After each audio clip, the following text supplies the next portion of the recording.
Hello. इससे पहले वाली वीडियो में हम लोगों ने बेसिक एचटीएमएल को खत्म कर दिया था। हम लोगों ने बेसिक एचटीएमएल का यूज करके दो प्रोजेक्ट भी बनाए थे, जिसमें हम लोगों ने दो सिंपल से वेब पेज को क्रिएट किया था। आज हम लोग इस वीडियो से HTML5 को स्टार्ट करने जा रहे हैं। HTML5 का यूज करके आप अपने वेब पेज को और अच्छे से डिजाइन कर सकते हैं। यहाँ पर आपको कई नए नए फीचर्स मिल जाते हैं, जैसे कि ऑडियो, वीडियो, इनको भी आप अपने वेब पेज में ऐड कर सकते हैं। तो चलिए बिना टाइम वेस्ट किए HTML5 को स्टार्ट करते हैं।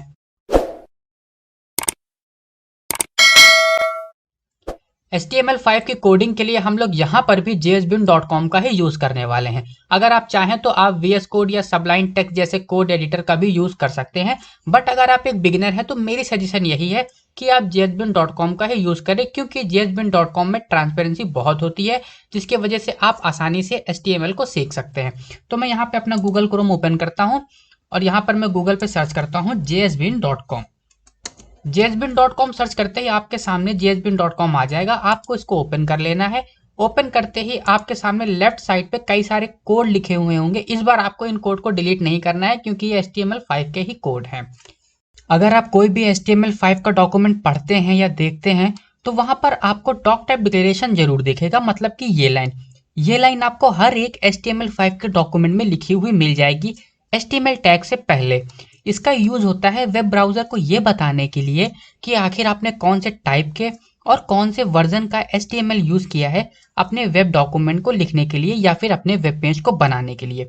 उसके बाद में आप एक लाइन और देखेंगे, मेटा कैटसेट UTF-8। ये लाइन आपको हमेशा इनसाइड हेड टैग जरूर दिख जाएगी HTML5 के हर एक डॉक्यूमेंट में।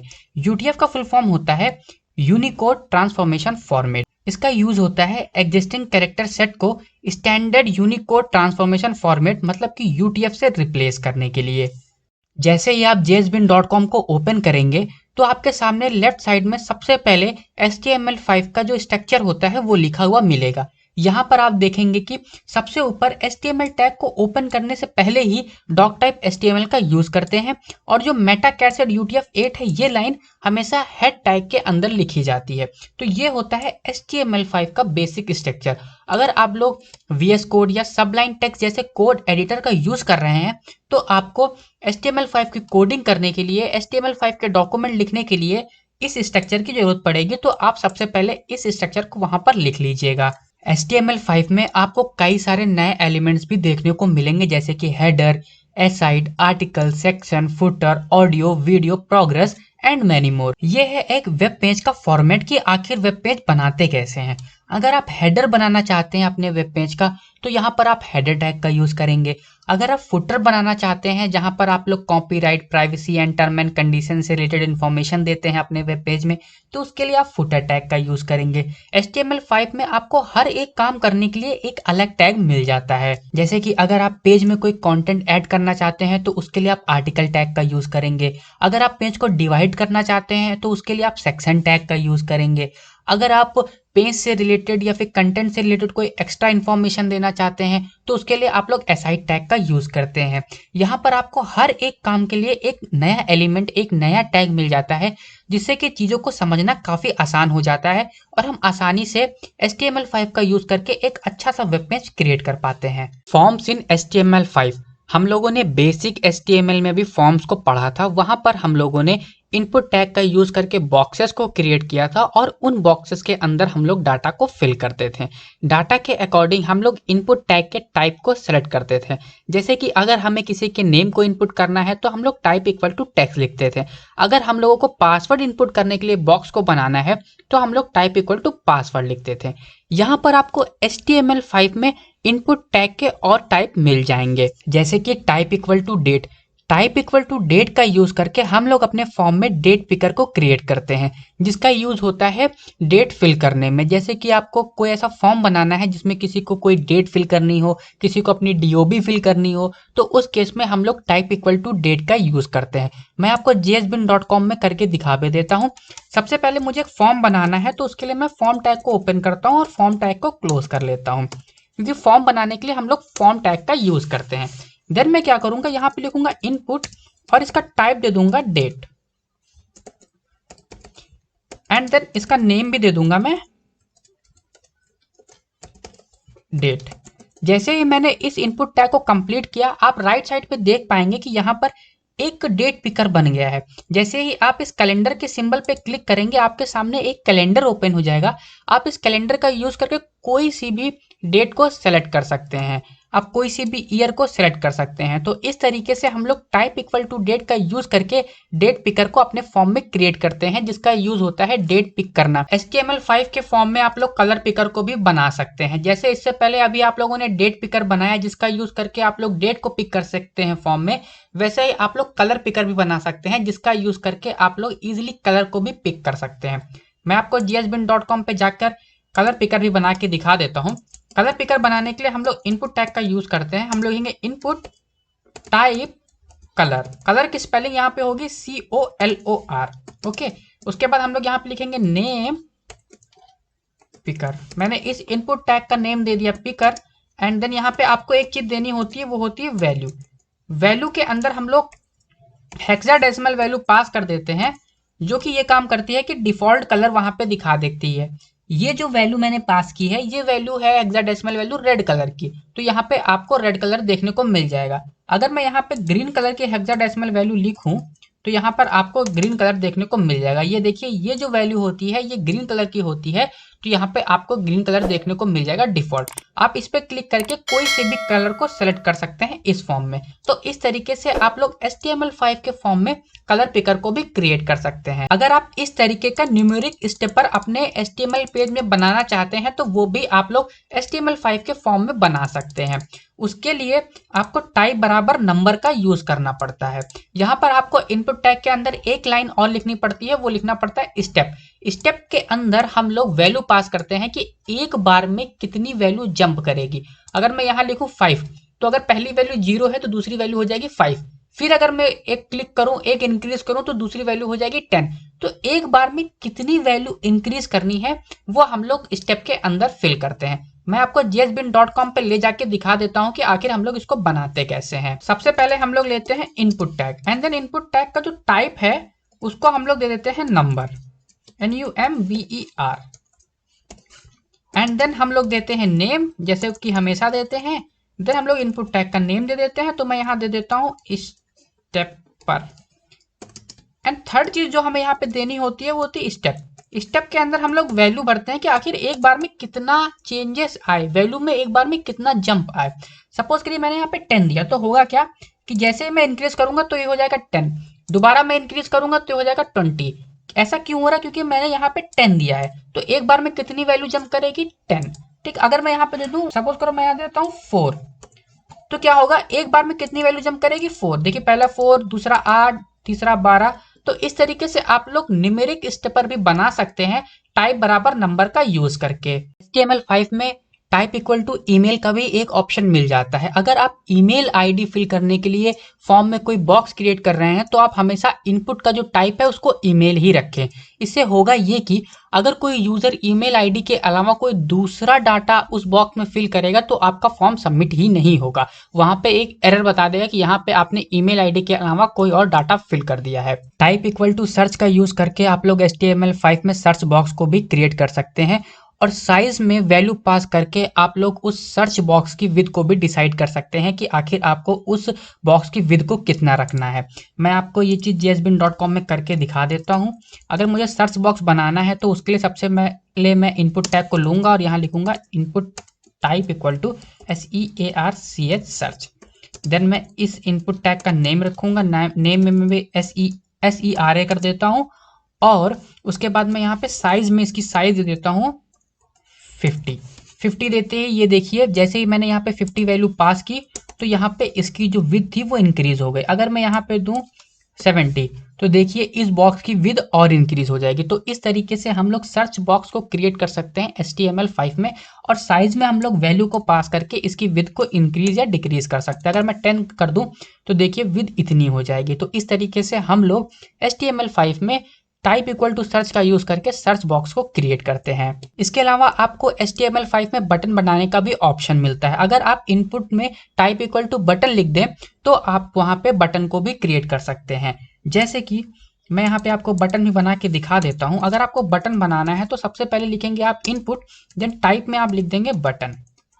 BUTTON, इतना लिखते ही आपके सामने बटन क्रिएट हो जाएगा। ये देखिए यहाँ पे, ये देखिए हमारा बटन क्रिएट हो गया। अब अगर आप इस बटन के अंदर कुछ लिखना चाहते हैं तो यहाँ पे एक टैग का यूज करिएगा, वैल्यू, एंड वैल्यू के अंदर आप जो भी लिखेंगे वही यहाँ पे लिख जाएगा। जैसे मैं यहाँ लिख दूं क्लिक, तो ये देखिए इसके अंदर लिख गया क्लिक। अगर मैं यहाँ लिखूं ओपन, तो देखिए इसके अंदर लिख गया ओपन। तो इस तरीके से आप लोग टाइप इक्वल टू बटन का यूज करके HTML5 में बटन को भी क्रिएट कर सकते हैं। अगर आपको अपने वेब पेज में कोई ऐसा फॉर्म बनाना है जिसमें आप कोई फाइल अपलोड करवाना चाहते हैं, जिसमें आप जो यूजर है जो आपका वेब पेज यूज कर रहा है उससे आप कोई फाइल अपलोड कराना चाहते हैं, जैसे कि कोई इमेज हो गई या कोई PDF हो गई या कोई वीडियो हो गई, तो आप वो भी क्रिएट कर सकते हैं।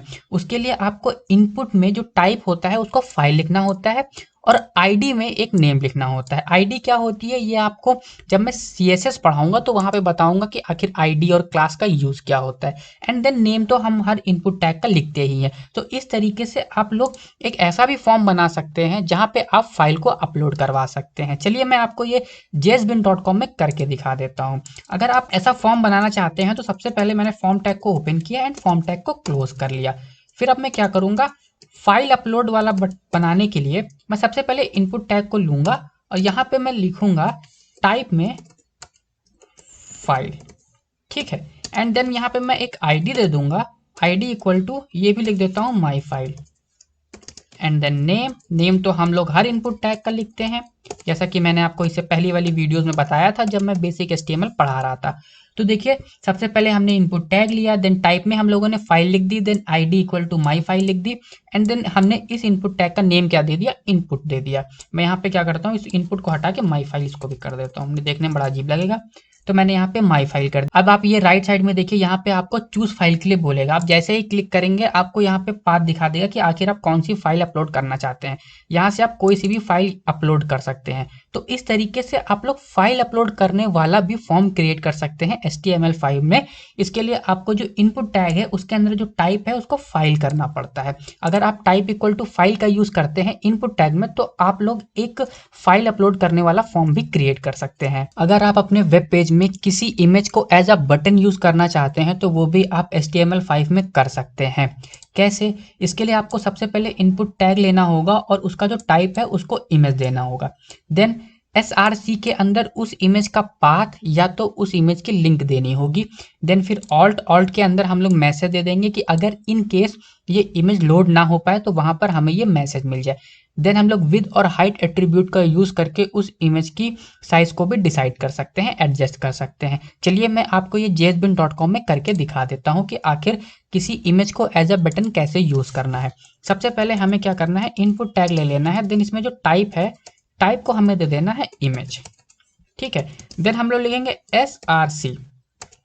SRC के अंदर या तो हमको इमेज का पाथ देना होता है या तो हम इसमें इमेज का लिंक देते हैं।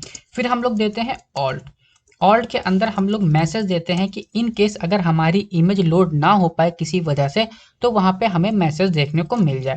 देन हम लोग दो एट्रीब्यूट का यूज करते हैं, with WIDTH with and height, जिसका यूज करके हम लोग इमेज की साइज को डिसाइड करते हैं कि आखिर हमें अपनी इमेज का साइज कितना रखना है। तो इमेज लगाने के लिए हम लोग pixabay.com का यूज करने वाले हैं। pixabay.com एक वेबसाइट है जहां पे आपको royalty free images free of cost मिल जाती हैं। तो यहाँ पे मैंने pixabay.com ओपन किया और यहाँ पर मैं डाउनलोड लोगो सर्च करता हूँ।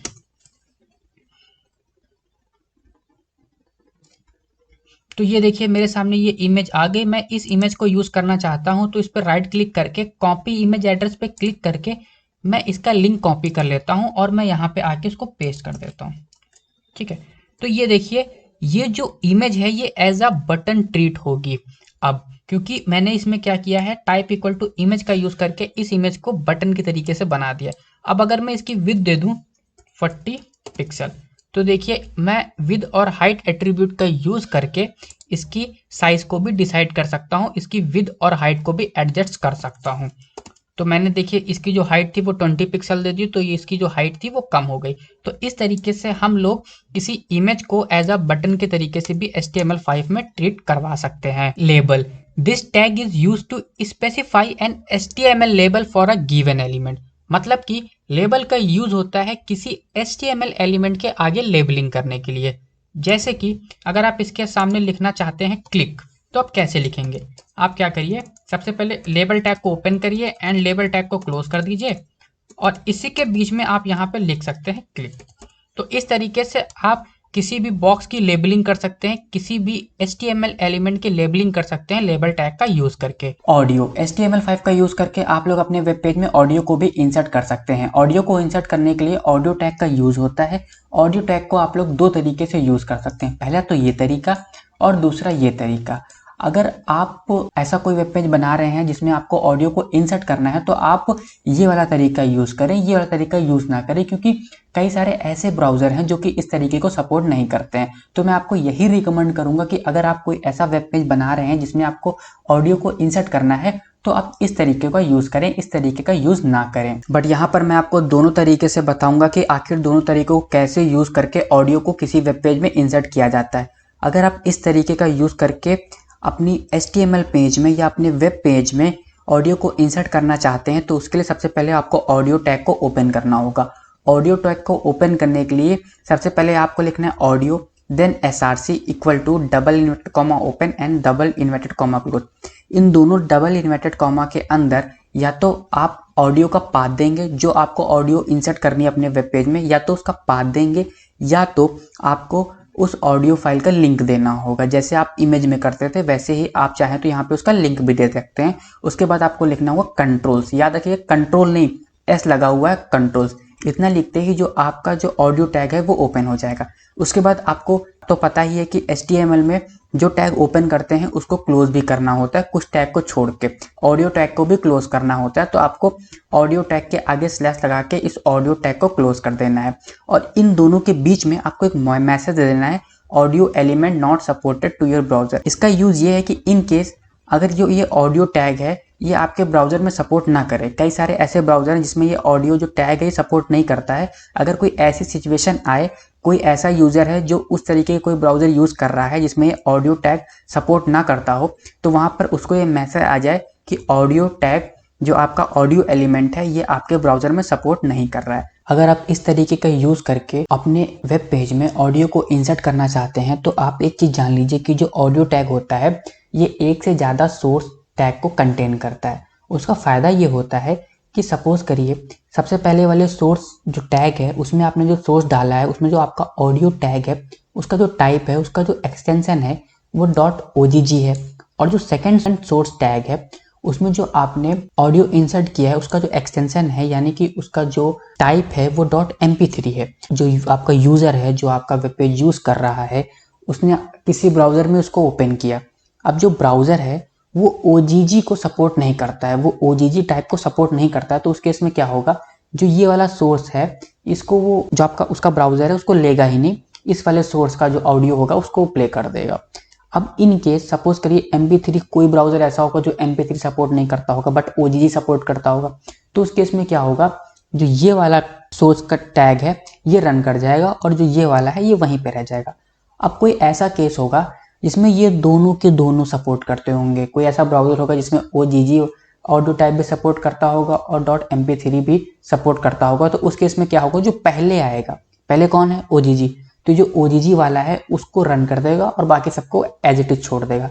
बट कोई ऐसे भी तो ब्राउजर होते होंगे जिसमें ना OGG सपोर्ट करता हो ना MP3 सपोर्ट करता हो, तो उस केस में क्या होगा, ये वाला मैसेज आ जाएगा कि your browser does not support the audio tag, यानी कि जो आपका ब्राउजर है वो ऑडियो टैग को सपोर्ट नहीं कर रहा है। तो इस तरीके से यूज करके आप लोग इस तरीके से अपने वेब पेज में ऑडियो को भी इंसर्ट कर सकते हैं। चलिए मैं इसका प्रैक्टिकल करके आपको दिखा देता हूँ। मैं इसको कॉपी करके JSBin में पेस्ट कर देता हूँ। तो अब मैं क्या करूँगा, यहाँ पे एक ऑडियो की लिंक दे दूंगा, ये है वो लिंक, इसको मैं यहाँ से कॉपी करता हूँ और यहाँ पे पेस्ट कर देता हूँ। पेस्ट करते ही ये देखिए यहाँ पे आगे मैं अगर इसको प्ले करूँ आपको साउंड सुनने को मिलेगा। तो इस तरीके से आप लोग इस ऑडियो टैग का यूज करके अपने वेब पेज में ऑडियो को भी इंसर्ट कर सकते हैं। एट्रीब्यूट, ऑडियो टैग में कई सारे एट्रीब्यूट का यूज करते हैं जिसका यूज करके हम लोग जो अपना साउंड है जो हमने ऑडियो इंसर्ट किया है उसको और बेहतर से अपने वेब पेज में शो कर सकते हैं। सबसे पहला एट्रीब्यूट है कंट्रोल्स। कंट्रोल्स एट्रीब्यूट का यूज करके हम लोग अपने वेब पेज में ऑडियो प्लेयर को क्रिएट कर सकते हैं। जैसे ये जो आप ये ऑडियो प्लेयर देख रहे हैं, ये कंट्रोल एट्रीब्यूट की वजह से आपको दिख रहा है। अगर आप लोग इसको हटा दें तो आपको ये जो ऑडियो प्लेयर था ये नहीं दिखेगा। तो कंट्रोल एट्रीब्यूट का यूज होता है अपने वेब पेज में ऑडियो प्लेयर को बनाने के लिए। उसके बाद जो एक एट्रीब्यूट होता है वो होता है auto play. Auto play attribute का यूज होता है जो आपने साउंड को इंसर्ट किया है, जो आपने ऑडियो फाइल इंसर्ट की है अपने वेब पेज में, उसको ऑटो प्ले करने के लिए। जैसा नाम वैसा काम। अगर आप लोग ये ऑटो प्ले एट्रीब्यूट अपने ऑडियो टैग में ऐड कर देंगे तो जो आपका साउंड है जो आपने इंसर्ट किया अपने वेब पेज में वो ऑटो प्ले हो जाएगा। उसके अलावा एक और एट्रीब्यूट होता है लूप एट्रीब्यूट। अगर आप लूप एट्रीब्यूट को अपने जो आपने ये ऑडियो टैग लिखा है इसमें अगर आप लोग इंसर्ट कर देते हैं तो जो आपका जो साउंड है वो एक नहीं कई बार अपने ऑटोमेटिक रिपीट होता रहेगा। लूप का काम होता है रिपीट करना। जो आपका ऑडियो है वो बार बार रिपीट होता रहेगा। तो अगर आप लूप एट्रीब्यूट को ऑडियो टैग में इंसर्ट कर देंगे तो जो आपका साउंड है वो बार बार रिपीट होता रहेगा। आप एक बार प्ले कर देंगे तो बार बार रिपीट होता रहेगा। अगर आप चाहते हैं जो आपका साउंड है वो रिपीट हो तो उसके लिए आपको लूप एट्रीब्यूट का यूज करना पड़ेगा। तो इस तरीके से हम लोग ऑडियो टैग का यूज करके ऑडियो को इंसर्ट कर सकते हैं अपने वेब पेज में। वीडियो HTML5 का यूज करके हम लोग वेब पेज के अंदर वीडियो को भी इंसर्ट कर सकते हैं। वीडियो को इंसर्ट करने के लिए हम लोग वीडियो टैग का यूज करते हैं। वीडियो टैग जो होता है वो एक से ज्यादा सोर्स टैग को कंटेन करता है। जैसे कि इससे पहले आपने ऑडियो टैग के बारे में पढ़ा, वो एक से ज्यादा सोर्स टैग को कंटेन कर रहा था, वैसे ही ये वीडियो टैग भी होता है, ये एक से ज्यादा सोर्स टैग को कंटेन करता है। वीडियो टैग ओपन करने के बाद हम लोग सोर्स टैग को वीडियो टैग के अंदर ही ओपन करते हैं और उसमें सोर्स के अंदर या तो हम लोग वीडियो का पाथ दे देते हैं या तो हम लोग वीडियो का लिंक दे देते हैं।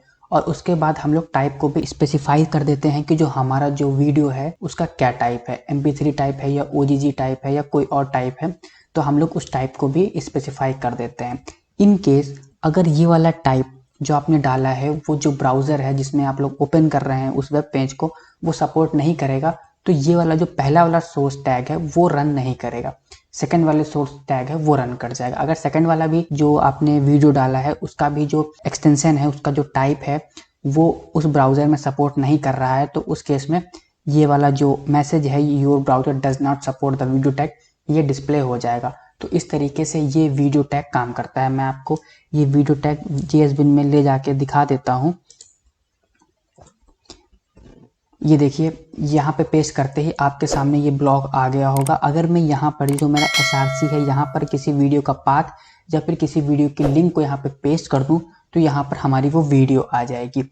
वीडियो टैग में आपको विद और हाइट एट्रीब्यूट मिल जाते हैं। इन दोनों एट्रीब्यूट का यूज करके आप लोग की जो वीडियो है आप उनके साइज को रिसाइज कर सकते हैं। यहाँ पर आप लोग वैल्यू पिक्सल में भी दे सकते हैं और यहाँ पे आप लोग वैल्यू परसेंटेज में भी दे सकते हैं। अगर मैं यहाँ पे विद 200 कर दूं तो आप देख सकेंगे कि जो इसकी विद है ये कम हो गई है। यहाँ पे जितनी थी मैं उतनी ही कर देता हूँ। अगर आप लोग जो वैल्यू है उसमें कुछ भी नहीं लिखते हैं, ना पिक्सल लिखते हैं, ना परसेंटेज का साइन लगाते हैं, तो उस केस में जो वैल्यू होती है वो पिक्सल में ही ली जाती है। जैसे यहाँ पे मैंने ये जो विद और हाइट की वैल्यू दे रखी है इसमें सिर्फ वैल्यू डाल रखी है 320 240, तो इस केस में जो वैल्यूज हैं ये पिक्सल के फॉर्म में है। विद और हाइट एट्रीब्यूट के अलावा और भी एट्रीब्यूट होते हैं जिनका यूज हम लोग वीडियो टैग में करते हैं, जैसे कि कंट्रोल्स एट्रीब्यूट का यूज होता है जो आपने वीडियो इंसर्ट की है सोर्स में उसको डिस्प्ले कराने के लिए। इन शॉर्ट जो आपने वेब पेज बनाया है उसमें एक वीडियो प्लेयर को डिस्प्ले कराने के लिए हम लोग कंट्रोल्स एट्रीब्यूट का यूज करते हैं।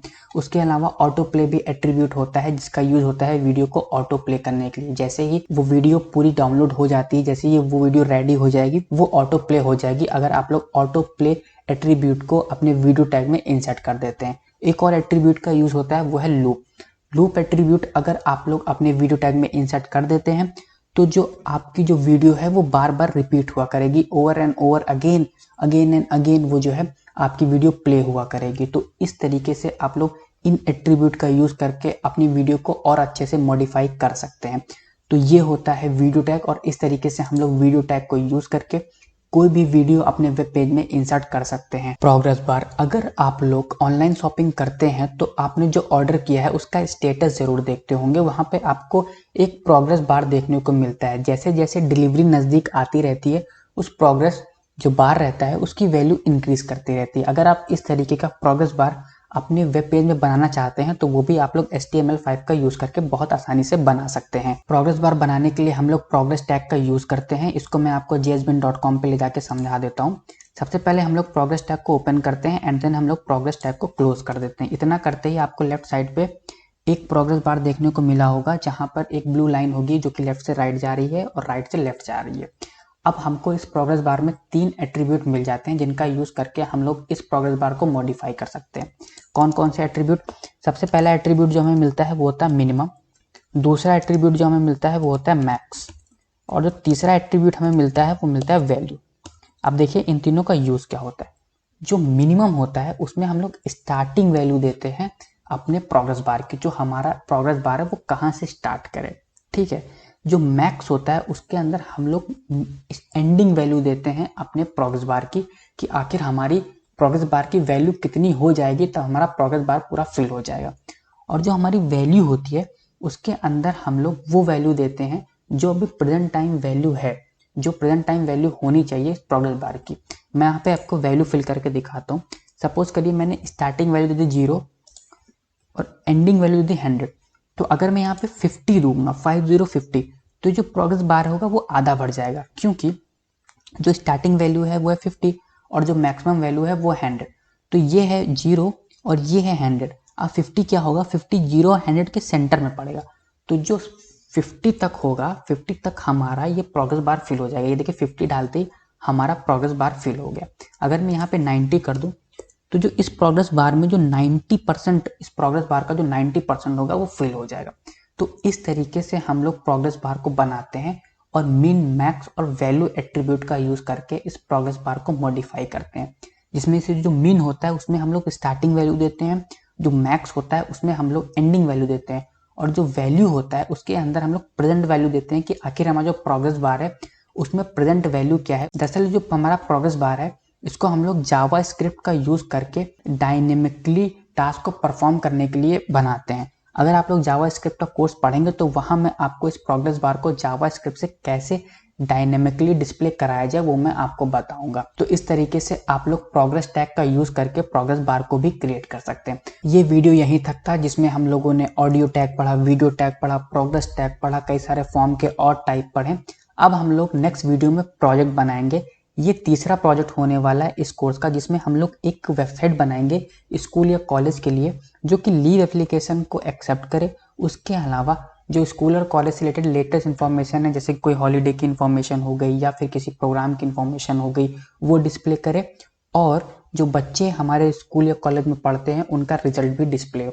तो नेक्स्ट वीडियो में हम लोग इस प्रोजेक्ट को जरूर बनाएंगे और आप भी इस प्रोजेक्ट को बिना वो वीडियो देखे ट्राई करें। अगर आपसे ये प्रोजेक्ट बन जाता है तो बहुत अच्छी बात है, अगर नहीं बनता है तो आप लोग वो वीडियो देख के इस प्रोजेक्ट को कैसे बनाना है समझ सकते हैं। अगर आपको कोई प्रॉब्लम हो इस प्रोजेक्ट के रिगार्डिंग, अगर आप बना रहे हैं तो आप मुझे इंस्टाग्राम पर भी इस प्रोजेक्ट के बारे में पूछ सकते हैं। आपको वहाँ पे मैं सारी डिटेल्स प्रोवाइड करा दूंगा। थैंक यू सो मच, मिलते हैं नेक्स्ट वीडियो में।